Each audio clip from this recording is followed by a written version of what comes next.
Hello, good afternoon. My name is Violeta Baba. I'm part of the selection committee of VdR.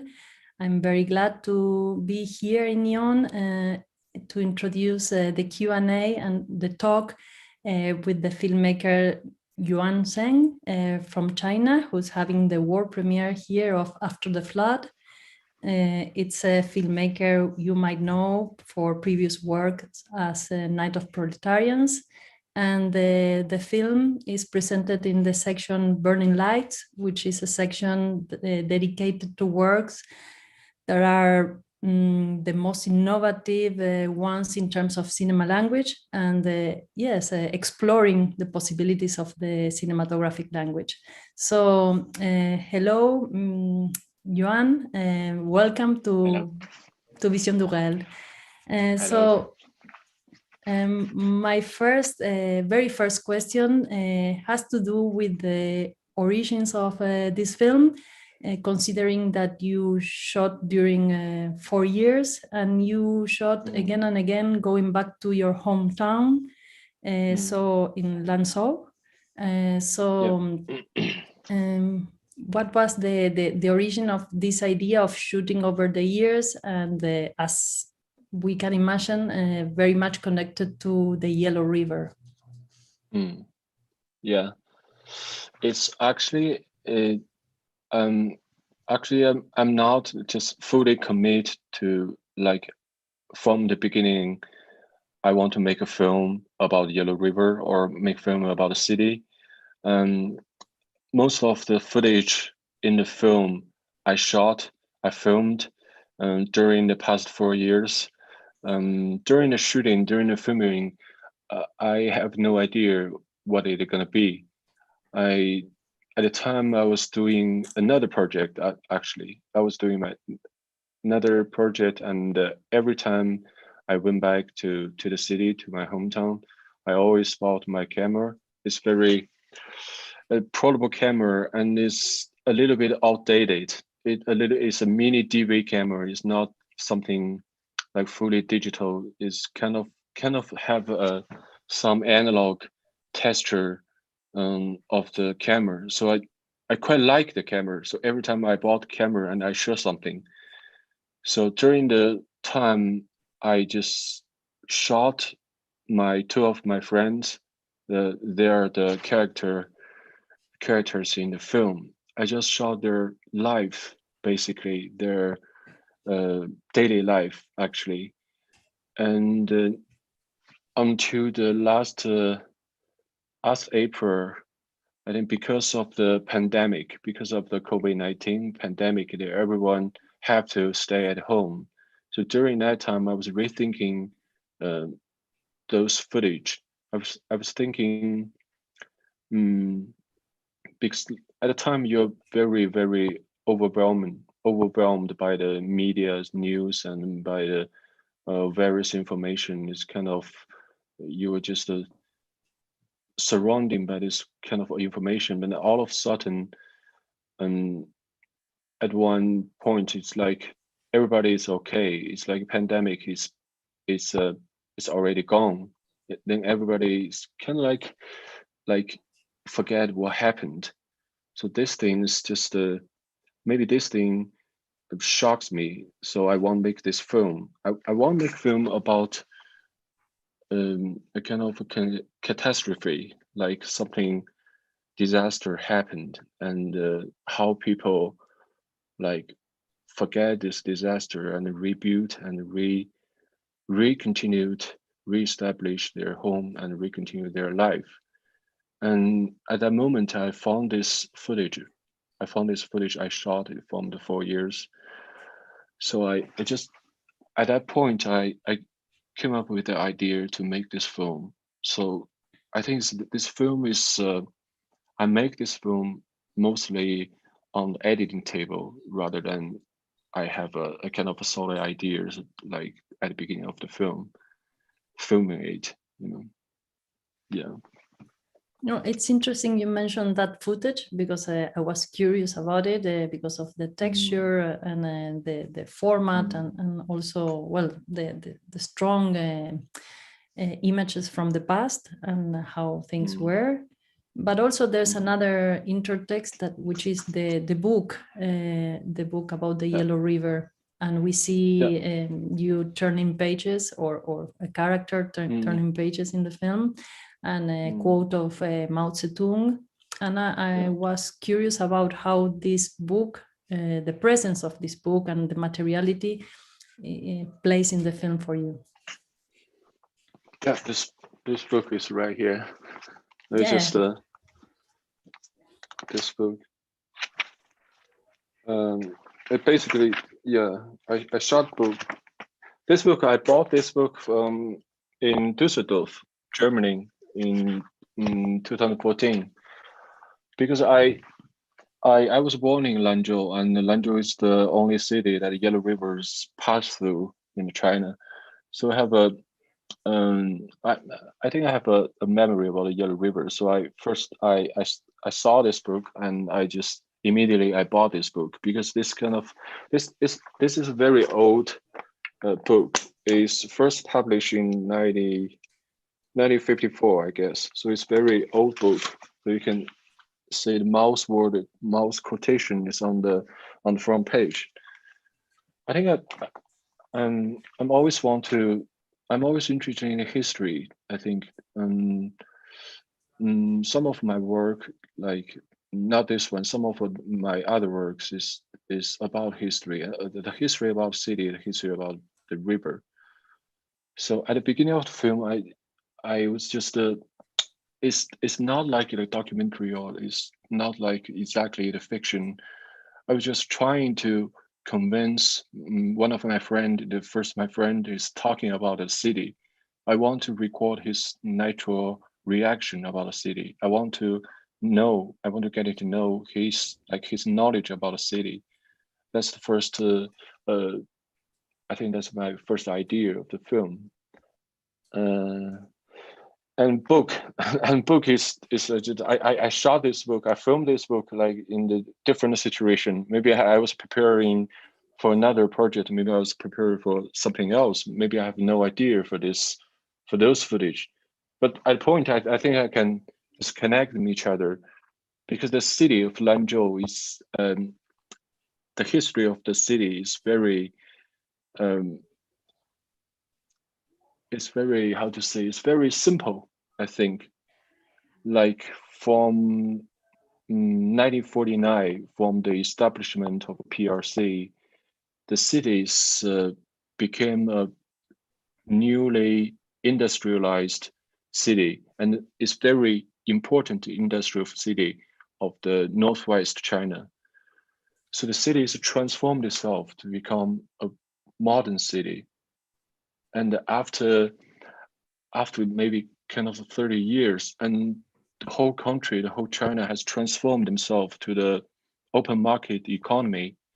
So the city itself is kind of outmoded, it's kind of outdated, and people living in the city is kind of have the feeling of being abandoned. So I think that's the feeling. Maybe when I talk to the old man living in the city for the entire life, maybe I'm wrong, but maybe I always feel like they have this feeling, because the whole center, the whole point, the whole importance of the China is moved from the northwest to the east coast. So they're feeling they're maybe like being forgotten. Yeah, maybe that's why I always think to merge this into the history, from the history to the nowadays. Yeah. Yeah, it's interesting to mention this old character, or older than the ones that are your friends or your generation, because he indeed brings something different and other perspective. We can talk a bit more about that. But now I was also curious about a switch in the film in formal terms, in terms of the use of the color and the black and white. Can you tell us about that decision? Because let's say by the middle of the film, you switch to color, and what does this decision takes in terms of ideas, in terms of meaning for you? Yeah, I think it's the terrain, the city, it has inspired me, because the city it's like cities in the middle, and the yellow rivers go through the city, and from the east side of the city there's a huge mountain. It's Gaolan Mountain. It's right next to the city, so you can see the Gaolan Mountain like basically anywhere in the city, and you look up and you see the mountain. So I was just thinking the structure. The first part is just what happened in the city, what happened beneath the mountain. And the second part, you can see the first shot of the second part is my second friend, the taller one. He's using a very long lens camera. He's looking at the city, and he's actually looking at himself. He's driving the car. So maybe, I don't know, maybe I just want to make this more objective. It's like someone's viewing, someone's watching their life. Maybe just someone is watching everything happened and everything's past. So I decided to not like make film in a very linear way. I try to make film in the first part and second part, and first part is black and white, and the second part is color. And the first part, mostly in the first part, is my first friend of mine, and he was introduced to the city, and he was introduced to history, and there's another story in the city. And the second part is my another friend. He was looking, and he was looking himself, and himself lived his life. It's very boring life, you can see. He had job in the like power station, the electricity company, and he was just be there and looking like take care of all the equipment for the working for the job. And I think when I added this film, I was trying to make this contrast. I was trying to show the real aspect of their life, but at the same time I told them I was filming, so they're fully conscious that they are being filmed. So at the same time they're like acting something, but at the same time I was documenting something. So I was just strictly divide the film to the two parts. The first part is 27 minutes, the second part is 27 minutes, and I put the title in between. So whole film is 54 minutes. I don't know why I did this. I don't know. We just some parties actually, if you put two parts and watching them together, some parties is kind of a matching. I don't know why. It's just maybe I was just enjoying this editing or matching, and Yeah, I was really yeah. Yeah, somehow the two parts are mirroring and are creating a dialogue, and not necessarily one is questioning the other, and not necessarily there are clear answers, but there are questions coming and going. And actually, one of the questions that for me were very, very interesting in this film has to do with this idea of the words for the future. I mean, when you talk, one of the characters mentioned the idea of the concept of modern, then of the concept of contemporary, and then what is the possibility? Is there a word for the future, which is very meaningful, because it's not only about finding the word, it's like asking about the future. How do you see this? Like when like last year when I was editing this film, I was quite sad. I was quite sad because I was a quarantine in the home, and I I don't know. I think the future is very. I think I have to full of hope, but I think the future is kind of sad. So, so I don't. But when I filmed this, he have no idea for talking of this. Maybe basically we are just joking each other, like at the moment. Like behind him is a huge building. It's a exhibition center of the Lanzhou city. It's designed by a very famous architect, and recently China is just hire different a lot of famous architects to build those kind of building, including like CCTV tower by Rim Kuhas, like this kind of very um, I think it's a very normal thing, and then, but at the same time, it's kind of a bit bizarre. It's like they changed the landscape is completely changed the landscape of the of the city. If you see the film, the first part of the film, you can see the very old temple, and like in the city, and another side you see the very modern building in the city. But this film is about maybe I don't just fictionized. There's a catastrophe, there's a disaster happened, it's already happened. Then film start, and people in the film or people they're trying to recognize the city. They're trying to recognize what it is. This like this is used to be something else. This used to be my home. This used to be a school, and nowadays this building has become an exhibition center.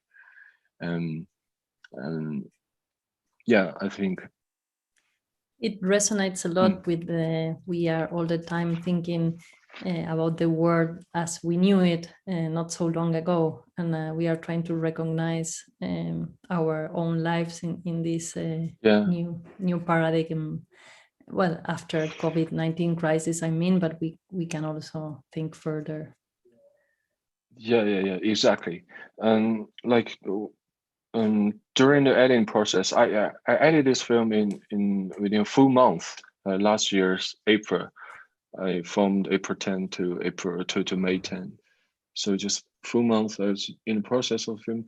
I was very enjoyed. I was very enjoyed editing this film. I found myself it's kind of this film is like magnet. It's just pull me all of me into the city, and I was very enjoyed the process.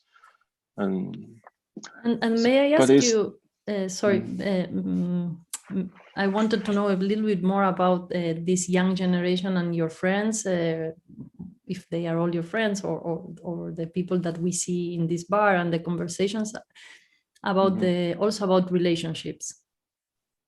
yeah, two of my friends, they're both my childhood friends. We're all born in the city, but I left the city when I was very young. When I was like 15 years old, I left Lanzhou and went to Beijing.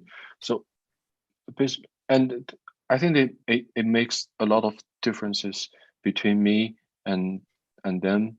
And every time I went back to city, I tried to like communicate or try to talk to them like about something, but like gradually more and more I found that there was a huge gap between between me and them.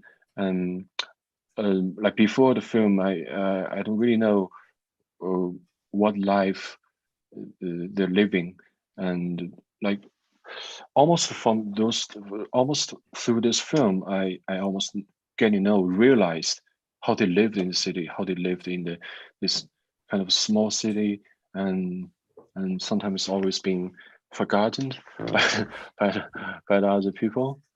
Yeah, so yeah.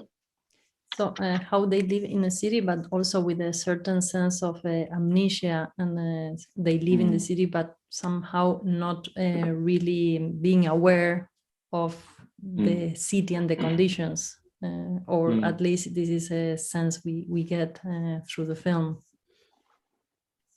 Yeah, there I think I have a like kind of strange, not strange. I have a very strong feeling about the like people, ordinary people.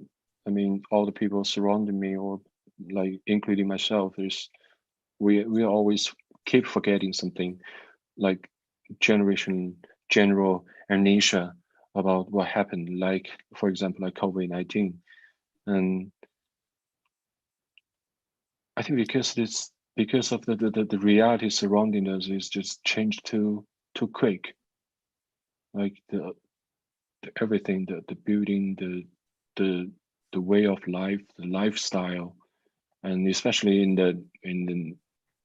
terms of the media, like everything is happening on the media, and you can only see the like disaster or news or something big event through the media. And when those things that disappeared from the media it give you a kind of uncanny feeling. It's like those things is more like it never happened. So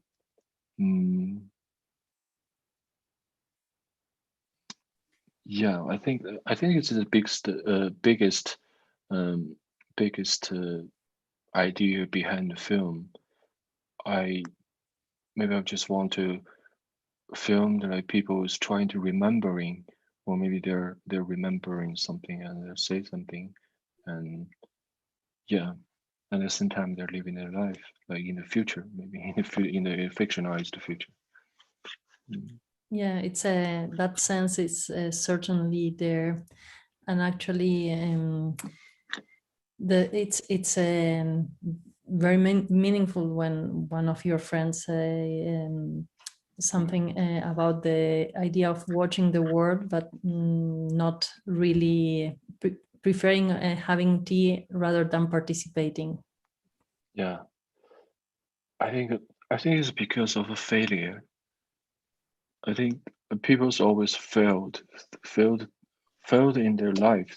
And like one of my friend, the first friend, I think he has very unique perspective toward the world, because he didn't work. He doesn't have a job, and maybe he had, and this thing I think this just makes him very relaxed. Sometimes relaxed to the world, but he's not very happy.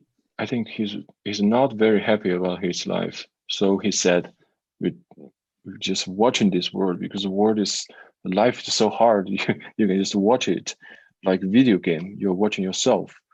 So it's I think this part is I think it's very interesting for me too, and very meaningful. So I use this part to connect to the second part, and another friend is watching, like yeah. Yeah, and now that you are talking again about this idea of how the two parts are connected, you have worked in installations and other kind of forms. How was it for you to now work in one channel? And I think when I'm working on this film, I was very conscious. Well, I don't want to make this film like linear. I want to make this film is more in a more interesting way, like maybe adding like a circle, maybe adding like the like fragmented. Like I want to make this kind of experiment. So I just divide this film to two part and trying to make them like spatially, because the cities provides me a very unique perspective. Some footage I filmed on the mountain, and some footage I shot in the city, and they're kind of looking each other, and it can provide me this opportunity to make this film like maybe more interesting structurally. So I think I've just just using take this advantage to add in the film. Well, one very last question, and this is about the sound use. Since at the very beginning we have very present the sound of the city, or the sound of the city in the film, and the sound of construction of it's a sound that it's kind of interfering in the image. Yeah. How was your concept, your idea for the work, the sound? Like at the beginning, the sound is the conversation is not only me and my friend. We are talking to each other.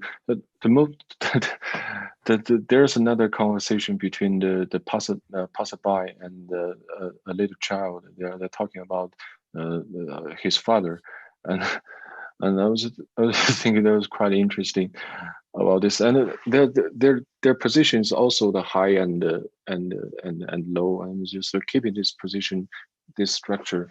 And I think when I filmed this footage, I was thinking about this kind of hierarchy things, like father, like sons. We always there's power, or there's like, yeah, on top. They always take control of you, or they're always watching you, or maybe there's a great leader in the sky, and maybe it was just some kind of a thing. And at some part, and I was just using the music from the classical music, and the music name is the music of water. I think it is lava, the music of water. And I think there's no particular reason I use the music. I just think that the music is very good to match the image. But I was very conscious about using. I was very alert to using the music in the film, and like, and I was thinking to make this movie image, to make this image pure, without the music. I think music is sometimes can be interfering the image itself. So quite using two images exactly, two music exactly, from the end of the first part and end of the second part. And there's another two music by Chopin, and using the middle of the film. There's just four-part music using the film. Yeah, definitely those moments of classical music give an idea of symphony of the city, and creates a very good contrast with what we see through the characters. We want to thank you very, very much, Yuan, for joining us for this great debate, for sharing your ideas, and for sharing your film with us. Congratulations once again, and thank you. Take care, and we hope to welcome you in Nyon next time. Thank you very, very much. Sure. Thanks. Thanks. Bye. Bye.